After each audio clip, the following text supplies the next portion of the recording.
Key races are shaping up in 4 states as voters cast their ballots on primary day. One Trump-backed candidate came up big in Florida, while others faltered there and in Wyoming. Jarred Hill joins us here in studio with more on these results. Jarred. Hey, Mary and Chris. A lot to watch out for with last night's primary. Let's talk about Florida, though, because that was one of the really big states here.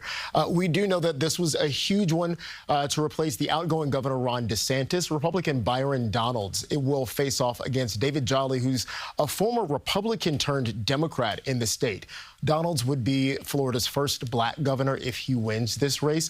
The biggest upset, though, was Democratic Socialist Angie Nixon beating Alex Vindman, a former Trump impeachment witness, in the U.S. Senate Democratic primary there. Vindman had raised a lot more than Nixon.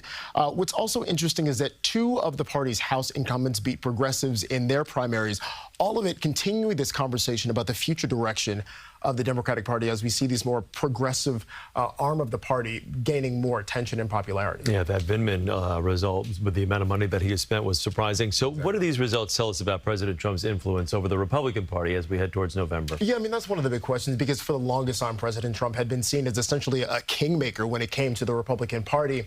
Maybe his influence is not nearly as much of a golden ticket as it once was, but he's still incredibly popular amongst Republicans, although some of his poll results have shown that he's dropping a bit within the party, especially as the war with Iran continues to go on. So it'll be interesting to see how these candidates deal with that. Well, that was funny. There was a story yesterday in the Times about candidates not necessarily wanting him to campaign on their behalf. What are these races as far as the balance of power in Congress as we head to the midterms? What are we seeing last night as far as where that would lie? So, I mean, Florida's a pretty red state as it is, but there are 2 races in particular that are interesting to watch for. One of the ones in Florida is with Jared Moskowitz, a centrist Democrat who is actually now going to be running in a more Republican-friendly district because of some of the changes that have been made within the state's redistricting.